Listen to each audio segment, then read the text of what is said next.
Welcome back to our channel. Today we're going to talk about what VA disability is for hypertension, what causes hypertension, how the VA rates this condition, secondary conditions to hypertension, and other related topics around hypertension when it comes to VA disability.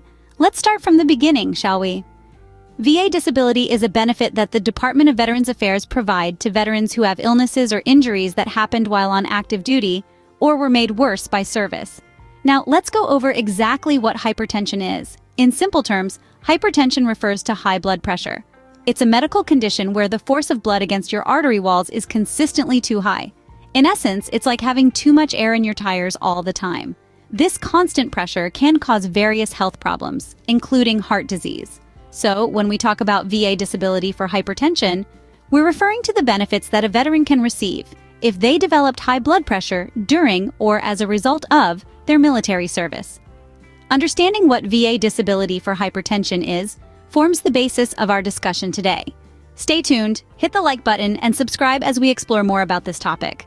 So what causes hypertension? And why should veterans be concerned? Hypertension, often known as high blood pressure, can be triggered by a variety of factors. Lifestyle choices play a significant role.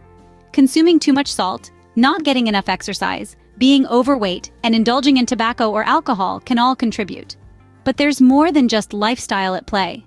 Age and genetics can also predispose you to hypertension. Certain medical conditions like kidney disease, diabetes, or high cholesterol can put you at a higher risk as well. And why is this relevant to veterans? Well, studies show that veterans are more likely to develop hypertension due to the stress and physical demands of military service. This includes exposure to loud noises, which can affect your blood pressure, and the psychological strain of combat. Now that we know what causes hypertension, let's delve into how the VA rates this condition. Understanding the VA's rating system for hypertension is crucial for any veteran. Hypertension, commonly known as high blood pressure, is a condition that affects many veterans. It's crucial to understand how the Veterans Administration, or VA, rates this condition. The VA uses a rating system to measure the severity of a veteran's disability and determine compensation. According to 38 CFR Part 4, hypertension or isolated systolic hypertension must be confirmed by readings taken 2 or more times on at least 3 different days. The VA has 4 rating levels: 10%, 20%, 40%, and 60%.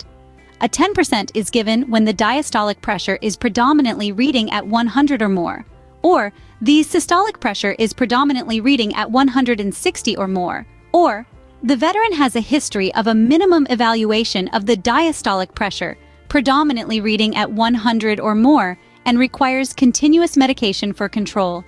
As of 2024, a single veteran with no dependents with a 10% rating for hypertension is awarded a compensation rate of $171.23. Next, we have a 20% rating, which is given when the diastolic pressure is predominantly reading at 110 or more, or the systolic pressure is predominantly reading at 200 or more. A single veteran with no dependents with a 20% rating for hypertension is awarded a compensation rate of $338.49. Next up is the 40% rating, which is given when the diastolic pressure is predominantly reading at 120 or more. A single veteran with no dependents with a 40% rating for hypertension is awarded a compensation rate of $755.28. The highest rating, 60%, is given when the diastolic pressure predominantly is reading at 130 or more. A single veteran with no dependents with a 60% rating for hypertension is awarded a compensation rate of $1,361.88. It's important to note that these are general guidelines, and individual cases may vary. The VA also considers how your hypertension impacts your life and ability to work. The rating could be increased if you have complications or other related health issues that could also be rated by the VA. With this knowledge, you're better placed to understand what your rating means. But can you claim any other conditions secondary to hypertension? The answer is yes, and we'll delve into that in the next. Hypertension might not be the only condition you're dealing with as a veteran. It's important to understand that other health issues can be claimed as secondary conditions to hypertension, potentially increasing your VA rating. These secondary conditions are often those which have been aggravated or caused by hypertension itself. For instance, heart conditions such as ischemic heart disease, Congestive heart failure or aneurysms are often associated with hypertension. Kidney disease is another condition that can be exacerbated by high blood pressure. Even mental health disorders such as anxiety or depression can be linked to living with a chronic condition like hypertension. Remember, the key to successfully claiming these as secondary conditions is to provide medical evidence showing a clear link between your hypertension and these secondary conditions. So it's not just about your high blood pressure, but about the total impact on your health. Armed with this information, let's now look at how you can claim these conditions. Claiming your conditions can seem daunting, but it doesn't have to be. The process begins with gathering all necessary medical evidence. This includes recent medical records, statements from doctors, and any other information that supports your claim.